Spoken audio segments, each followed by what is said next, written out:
Hello എല്ലാവർക്കും നമസ്കാരം. Welcome back to Isha spicy tasty world. ഇന്നത്തെ നമ്മുടെ കിച്ചണിൽ വളരെ ടേസ്റ്റി ആയിട്ടുള്ള ഒരു വൻപയറും കൊണ്ട് ഒരു അടിപൊളി തോരനോ അല്ലെങ്കിൽ ഒരു ജസ്റ്റ് സ്റ്റിർ ഫ്രൈ ആയിട്ടാണ് ഞാൻ വന്നേക്കുന്നത്. സൂപ്പർ ടേസ്റ്റിയാണ്. നമുക്ക് ചോറിൻ്റെ ഒപ്പം വെയിറ്റ് ലോസ്, ഈവൻ നമുക്ക് വെയിറ്റ് ലോസ് ഒക്കെ താല്പര്യമുള്ളവരാണെങ്കിൽ ഈ ഒരു ഭക്ഷണം കഴിച്ചാൽ മതി. സൂപ്പറാണ് കേട്ടോ. നന്നായിട്ട് വെയിറ്റ് ലോസ് ആവുകയും ചെയ്യും. വെറുതെ കഴിക്കാൻ പറ്റിയ സൂപ്പർ ടേസ്റ്റി ആയിട്ടുള്ള ഈ റെസിപ്പി നിങ്ങളെല്ലാവരും വീഡിയോ സ്കിപ്പ് ചെയ്യാതെ കണ്ടോളൂ. കണ്ടതിന് ശേഷം നിങ്ങളുടെ ഫീഡ്ബാക്ക് എന്നിൽ അറിയിക്കാൻ മറക്കരുത്. പെട്ടെന്ന് തന്നെ നമുക്ക് ഈ ഒരു അടിപൊളി റെസിപ്പി നമ്മൾ എങ്ങനെ തയ്യാറാക്കുന്നതെന്ന് ഒന്ന് കണ്ടിച്ചു വരാം കേട്ടോ.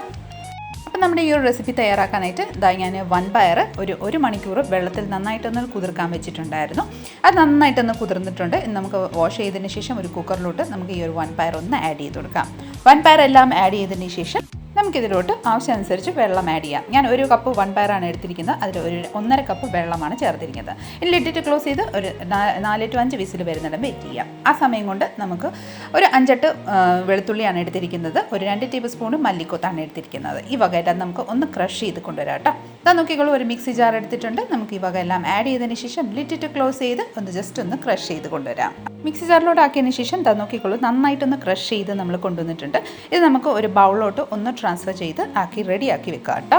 ക്രഷ് ചെയ്ത് വെച്ച മല്ലിക്കൊത്ത് ഞാൻ ബൗളിലോട്ട് ആക്കിയിട്ടുണ്ട്. ഇനി നമുക്ക് ഒരു മീഡിയം സൈസ് സവോള നീളത്തിൽ അരിഞ്ഞെടുക്കാം. കുറച്ച് കരിവേപ്പില, മല്ലിയില, ഒരു 2 പച്ചമുളക് ഞാൻ സ്ലൈസ് ചെയ്ത് വെച്ചിട്ടുണ്ട്. ഇനി നമുക്ക് കുക്കറിൽ ഞാൻ ഒരു സ്ട്രെയിനർ എടുത്തിട്ട് നന്നായിട്ട് വെന്തിട്ടുണ്ട്. അത് നോക്കിക്കോളൂ, ഈ ഒരു പരുവത്തിലാണ് വെന്ത് കിട്ടിയിരിക്കുന്നത്. അത് സ്ട്രെയിൻ ചെയ്ത് എടുത്തിട്ടുണ്ട് കേട്ടോ. അപ്പം നമ്മൾ പാകത്തിന് വെള്ളം ഒഴിച്ചുകൊണ്ട് ഇതിൽ അധികം വെള്ളമൊന്നും ഇല്ല കേട്ടോ. അപ്പോൾ ഈ ഒരു രീതിയിൽ ഒന്ന് ട്രൈ ചെയ്ത് നോക്കും. ഇനി നമുക്ക് ഇത് വേവിക്കാൻ വേണ്ടിയിട്ട് ഒരു കടായി എടുക്കാം. കടായിലോട്ട് ഒരു 2 ടേബിൾ സ്പൂൺ ഓയിൽ ചേർക്കാം. ഓയിൽ നന്നായിട്ടൊന്ന് ചൂടായതിന് ശേഷം ഇതിലോട്ട് ഒരു 1/2 ടീസ്പൂണ് ജീരകം, 1/2 ടീസ്പൂൺ കടുക് ചേർക്കാം. ഈ വകയെല്ലാം നന്നായിട്ട് പൊട്ടി വരട്ടെ.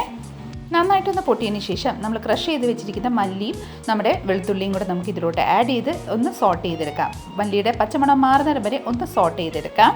ഇനി നമുക്കിതിലോട്ട് കുറച്ച് കരിവേപ്പില ആഡ് ചെയ്യാം. കരിവേപ്പിലയും കൂടെ ആഡ് ചെയ്ത് അത് നന്നായിട്ടൊന്ന് വഴട്ടിയെടുക്കാം.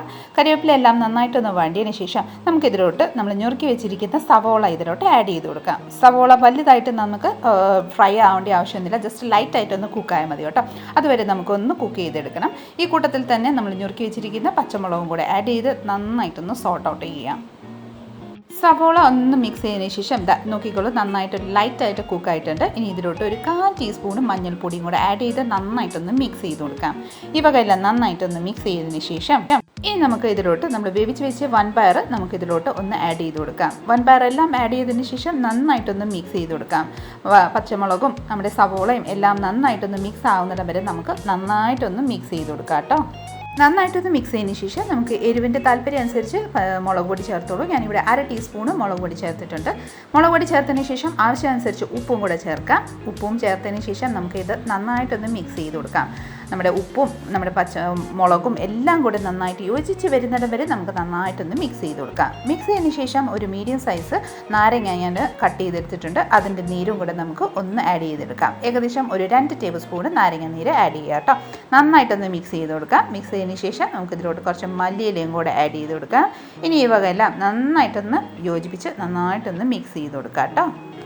അപ്പോൾ ഇതാ നമ്മുടെ വൻപയറും കൊണ്ട് തയ്യാറാക്കി ഈ ഒരു അടിപൊളി റെസിപ്പി ഇവിടെ തയ്യാറാണ്.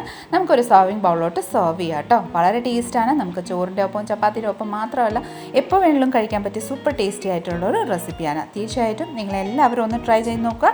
റെസിപ്പി നിങ്ങൾക്ക് എല്ലാവർക്കും ഇഷ്ടപ്പെട്ടിട്ടുണ്ടെങ്കിൽ ഒന്ന് ലൈക്ക്, ഷെയർ ആൻഡ് സബ്സ്ക്രൈബും കൂടെ ചെയ്ത് തന്നെ മാക്സിമം ഒന്ന് സപ്പോർട്ട് ചെയ്തേക്കണേ. തൊട്ടടുത്തുള്ള ബെൽ ബട്ടണും കൂടെ ഒന്ന് ക്ലിക്ക് ചെയ്യുവാണെങ്കിൽ ഞാൻ ഇടുന്ന പുതിയ വീഡിയോസിൻ്റെ നോട്ടിഫിക്കേഷൻ നിങ്ങൾക്ക് അപ്പോൾ തന്നെ കിട്ടുന്നതായിരിക്കും. അപ്പോൾ അടുത്ത നല്ലൊരു റെസിപ്പിയും കൊണ്ട് വരുന്നിടം വരെ എല്ലാവരും stay tune, be happy and keep smiling. Thank you for watching and bye bye.